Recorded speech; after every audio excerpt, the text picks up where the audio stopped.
Oi gente, eu sou a Ione do Minha Vida Literária. Quinto livro mais votado por vocês pra eu ler esse ano, no meu projeto da TBR de 2021, foi Ana Karenina, do Tolstói, e por isso foi a minha leitura de agosto. No vídeo de hoje eu vim comentar as minhas impressões sobre ela.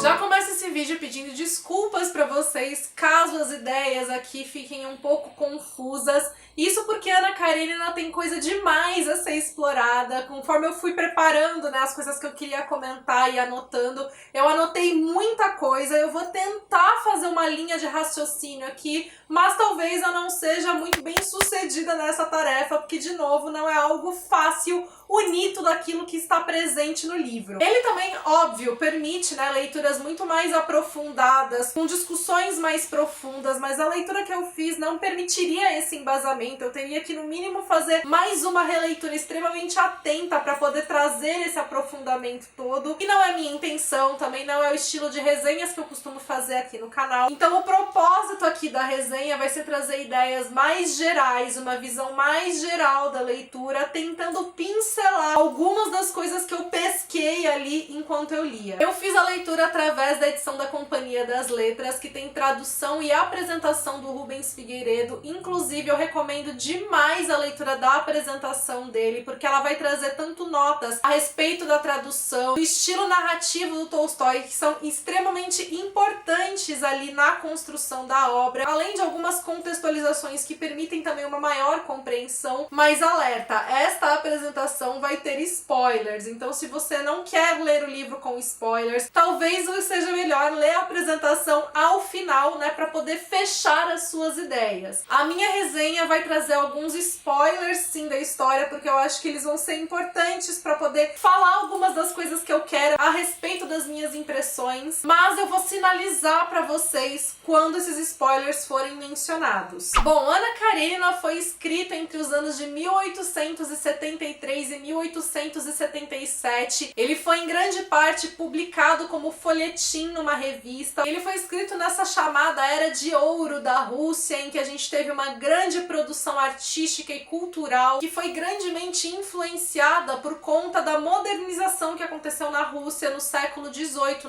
num século anterior. Houve aí um grande processo também de ocidentalização, tanto que no início do século XIX, uma das principais línguas faladas pela aristocracia russa era o francês, e a gente vai ver tudo isso aparecendo também em Ana Karenina. Importante lembrar também que nesse momento a Rússia era um país principalmente agrário, em que estavam sendo feitas tentativas de inclusão científica, tecnológica, num processo também de industrialização da Rússia. Cerca de 10 anos antes da escrita do romance, ocorreu ali o processo de libertação da servidão que era feita pelos camponeses, mas não necessariamente uma melhoria de vida desses camponeses. Portanto, no período de escrita de Ana Karenina, a gente tem uma tensão muito grande entre campo e cidade. Momento também em que ideias revolucionárias estavam muito borbulhando por ali, visando uma melhoria da condição de vida desses trabalhadores, que em grande parte eram explorados. E toda essa contextualização é importante porque, como eu mencionei, ela vai aparecer o tempo todo no romance. Não apenas em cenas, em diálogos, mas na própria construção da obra como um todo. Sobre o que trata, então, Ana Karenina? Esse romance ele vai trazer como protagonistas duas figuras diferentes, que são a Ana Karenina, mulher da aristocracia russa, e o Liev, que é um homem do campo. Só que a gente já percebe, então, em parte, essa tensão que eu falei entre cidade e campo, e já estabelece algo importante em todo o romance, que é essa questão dos paralelismos, das situações contrapostas. O romance todo é estabelecido em pares, seja cidade e campo, seja homem e mulher, seja indivíduo e família ou indivíduo e sociedade, também movimentos de ascensão e de queda. Acompanhando a trajetória da Ana, a gente tem essa mulher, então, que é casada, que tem um filho, e ela vai se envolver em um adultério, ela vai se apaixonar pelo Vronsky. O Liev, por sua vez, ele vai ter a sua trajetória também, familiar, mas é algo que vai acontecer mais lá pra frente no romance. Grande parte a gente vai ver o Liev tratando sobre as questões agrícolas na Rússia, ele discordando em grande parte daquilo que é o pensamento mais geral ali no país. E é importante dizer também que o Liev é uma espécie de alter ego do próprio Tolstói. Ele representa muito do que o Tolstói acreditava, mas ao mesmo tempo é muito difícil a gente dizer, né, que o romance defende uma determinada linha de pensamento ou que ele prega uma mensagem. Eu tendo aqui a acreditar mais que ele explora e apresenta diversas situações, diversos pensamentos e meio que cada um que arque aí com as próprias responsabilidades de interpretar, tirar a visão que é possível ser tirada dali. Em parte, essa figura do Liev, então, o que ele faz é rejeitar as ideias de um Estado. Ele tem ideias próprias sobre como deve funcionar a agricultura ali no país, ele rejeita a ideia da modernização. O que ele trata é que aquilo que aconteceu na Europa com a Revolução Industrial funcionou muito bem para aqueles países, mas aquilo não pode ser aplicado na Rússia. E aí a gente já tem, né, uma visão muito importante, algo que a gente vê acontecer ao redor do mundo todo, que é a questão do imperialismo, né, que vem sobretudo da Europa, mas também dos Estados Unidos, a respeito, né, de você impor uma determinada cultura, impor uma determinada economia a outros países a partir de uma visão, de uma lógica que é própria, né, e o Liev, ele vem contestar muito isso durante todo o romance, demonstrar essa individualidade ali da Rússia, né, de como algo separado daqueles outros países europeus, o que eu acho que é um dos pontos mais fortes do Liev na minha visão, porque eu também tive os meus problemas ali com ele. O Liev é muito essa figura meio apartada ali da sociedade. Como ele não acredita no Estado, ele meio que prefere seguir pelos próprios meios, seguir sozinho, e esse foi meu ponto ali de discordância com ele, né? E você percebe inúmeros debates políticos, né? Então ele conversando com outras figuras que defendem outras ideias, né? Que são figuras mais revolucionárias, o próprio irmão dele. Então grande parte dessa trajetória do Liev vai ser calcada nessas questões políticas que eram muito centrais na Rússia ali naquele momento. E aí paralelamente a gente acompanha a trajetória da Anna Karenina, que ela vai trazer com mais força outro dos grandes temas centrais do romance, que é a questão da família e também da individualidade. A primeira frase do romance, todas as famílias felizes se parecem, cada família infeliz é infeliz à sua maneira, citação extremamente icônica, ela já traz muito daquilo que o romance como um todo vai trazer. Em primeiro lugar, a gente já vê essa contraposição, essa divisão em dois, né? Então contrapondo famílias felizes com famílias infelizes. Indo pro nível aí das palavras, a gente tem, né, a contraposição entre toda a família feliz e cada família infeliz, em que a gente tem um todo e uma individualidade, e basicamente a ideia que vai rodear o romance todo, que é essa dificuldade de se sustentar a ideia de uma família feliz. O que a gente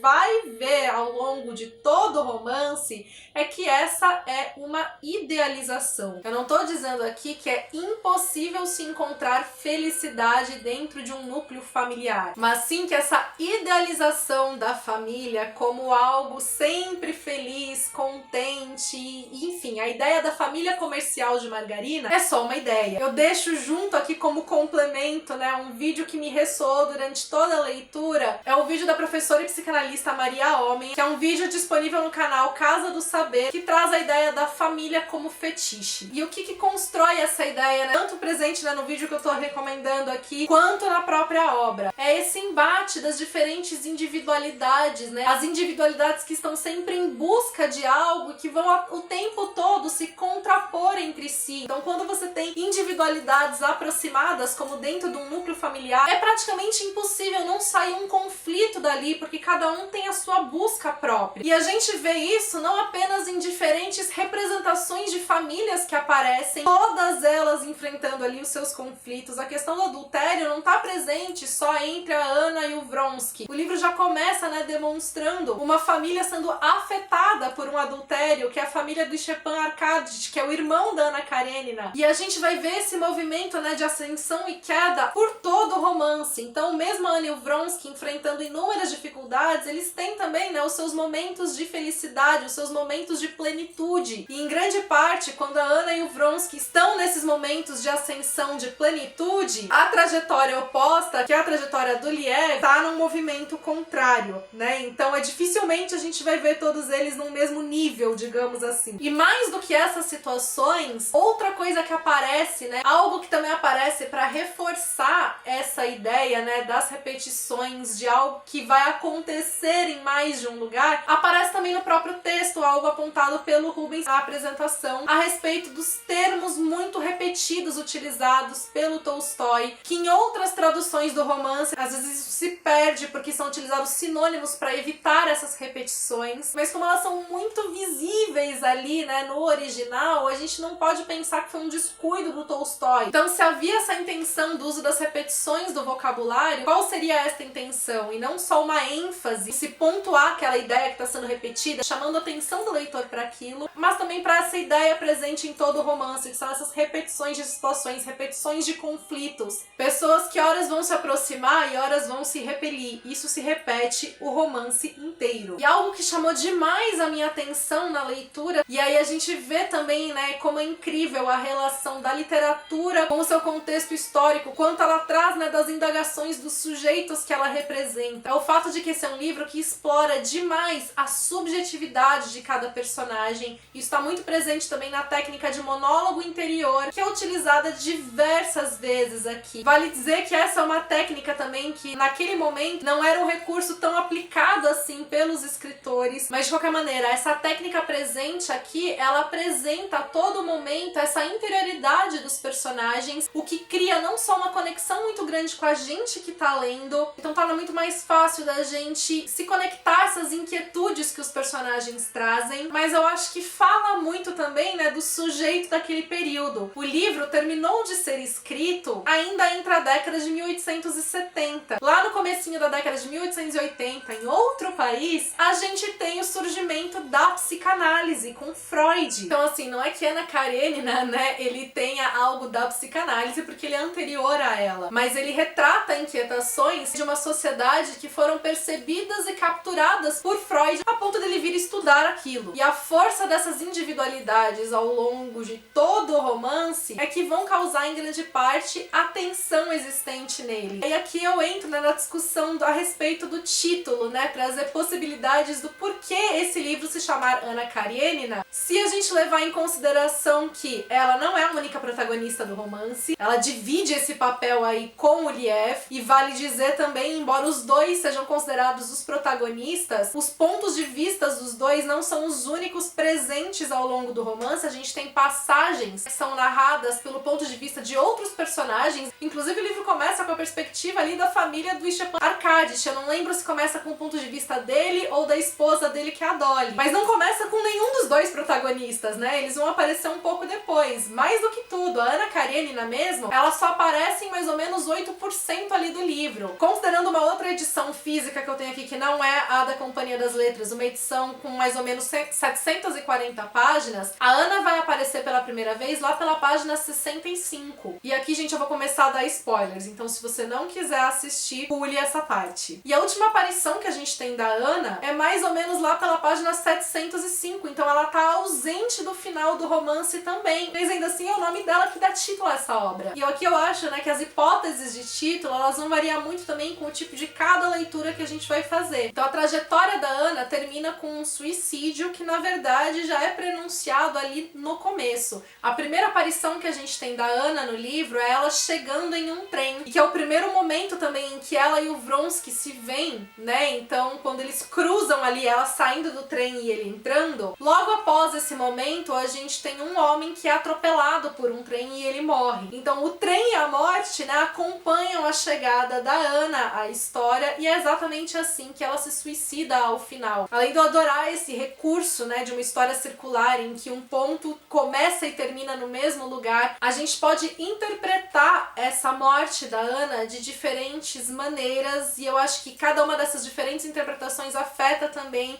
a possibilidade de leitura do título. As possibilidades de leitura é a gente analisar, né, esse movimento de ascensão e queda que eu mencionei, e ter uma visão um pouco menos aprofundada, talvez, né, desses movimentos. Então, se a gente for ver o livro com um sentido mais moralizante, a morte da Ana seria uma consequência, né, da escolha que ela fez de adultério e a penalização dela perante a isso. Enquanto Liev, escolhendo a família, ele tem um final aí feliz. E eu já vou falar mais o porquê dessas aspas. Mas ele encontra ali uma certa completude no final e ele tem um final mais feliz do que o da Ana, isso certamente. E aí quando a gente destaca, né, o Anna Karenina no título, a gente tá apontando, né, para essa personagem, colocando-a como um certo modelo que no caso não deve ser seguido. E eu já adianto, eu não gosto dessa leitura, não é a leitura que eu fiz do livro. A gente pode pensar também, né, que a Ana, mesmo não aparecendo, né, nas primeiras páginas e nas páginas finais, desde que ela aparece, ela tem um magnetismo tão grande, ela é uma figura tão cativante, que isso causa uma atração e uma atenção enorme em cima dela, né? Essa é a sensação que ela causa em todo o romance, ela é aquela mulher em que é impossível não reparar. E aí, por causa disso, né, o título traria como destaque o nome dela, por ela ser essa figura aí tão marcante. Mas eu acho que a leitura, né, que mais me agrada, a possibilidade que mais tem a ver com a leitura que eu fiz, seria a respeito de um extravasamento da consciência,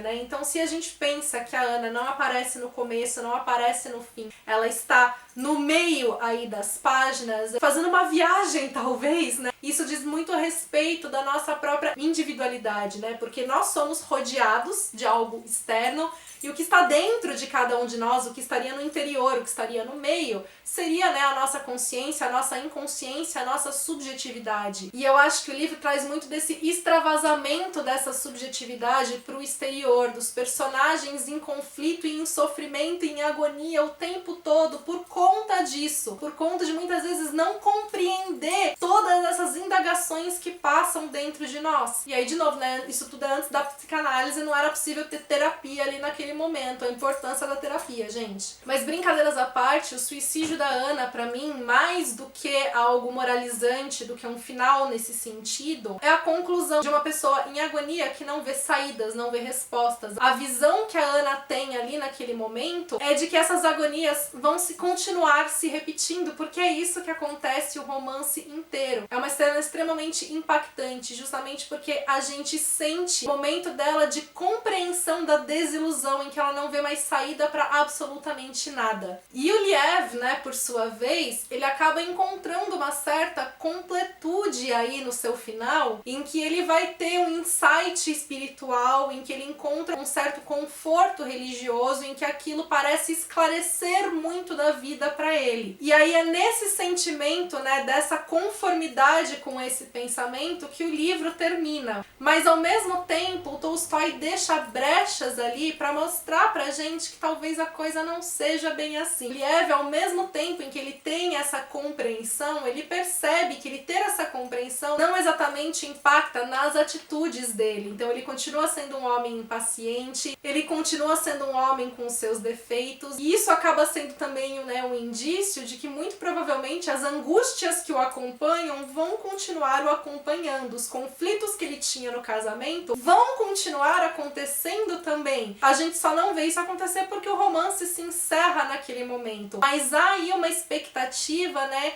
de algo que vai continuar se repetindo como se repetiu em todas as páginas pregressas. Uma coisa que me veio muito à mente do discurso final do Liev é algo que aparece muito no Machado de Assis também, né, que é a questão do auto-engano. Que são aquelas coisas que a gente diz pra gente, que a gente acredita naquilo, que a gente se força a acreditar naquilo, porque a gente precisa daquilo para benefício próprio de alguma forma. Então a minha sensação não é que de fato aquela seria a resposta universal para tudo, mas sim que aquilo era o que o Liev precisava acreditar. E acho que mais um ponto também, né, que não me deixa concordar muito com essa visão mais moralizante de um pro outro, é que a gente não pode desconsiderar o fato de que a Ana é mulher, e o Liev é homem. Os pesos e medidas para ambos não são os mesmos. Em linhas gerais, esse foi um dos livros mais incríveis que eu já li. Ele é um livro complexo no sentido de ele ter muitos personagens, muitos temas, muitas situações. Dá pra perceber só por esse tamanho de resenha, isso porque eu quis dar uma pincelada geral. Mas ele não é um livro difícil de ser lido em termos de narrativa. Ele não vai ter uma narrativa rebuscada, com vocabulário complexo, estruturas sintáticas, né? Frases que são difíceis de entender, aquele tipo de frase que você precisa ler às vezes 5 vezes pra entender o que a pessoa tá falando. Não, a narrativa dele é tranquila nesse sentido. As ideias são expostas, né, de uma maneira em que é fácil compreender. E ele é um livro muito rico, ele é um livro muito vivo, em que você sente as personagens como se elas fossem reais, em que os cenários são muito vivos, os temas que estão ali, né, são temas que é muito fácil de se conectar, porque eles realmente reproduzem, né, a realidade ali daquela sociedade, daquela época, e que trazem inquietações que em grande parte podem conversar muito com a gente hoje também. Porque, de novo, né, as inquietações das nossas individualidades continuam. A pergunta, né, de quem nós somos, o embate com o outro, são ideias muito próprias, né, da subjetividade da nossa sociedade. É um livro em que essa individualidade dos personagens aparece em grande parte pela manifestação da sexualidade, do desejo sexual, deste impulso. E um livro que me surpreendeu muito também, porque, né, eu mencionei muito por cima, né, que o contraponto homem e mulher aparece o tempo todo na história, e isso permite uma discussão de gênero ali que eu achei muito interessante, né, de se ver. Então, questionar realmente o papel da mulher na sociedade, quanto o adultério cometido pela mulher é muito mais condenável do que o adultério cometido pelo homem. Essa imposição da mulher ao papel maternal, ao papel exclusivamente do lar, tudo isso aparece também na leitura. Até porque a gente também não pode ignorar que a ideia de família como a gente tem hoje, essa família nuclear, pai, mãe, filho, com o pai como chefe dessa família, é uma construção que veio a partir do capitalismo, que os próprios filhos também são vistos, né, como aqueles que vão herdar o legado da propriedade, que é uma ideia também muito do capitalismo. E tudo isso aparece no romance, não necessariamente defendido ou não pelo Tolstói, mas são ideias que estão presentes ali também, que chegam a aparecer no discurso de alguns personagens, porque eram ideias circulantes também ali já na Rússia. Lembrando que em 1917, mais ou menos 50 anos depois disso tudo, a gente vai ter a Revolução Russa, que foi uma revolução socialista. Sem dúvida alguma, foi um livro que me deixou extremamente encantada pela riqueza das personas que estão ali,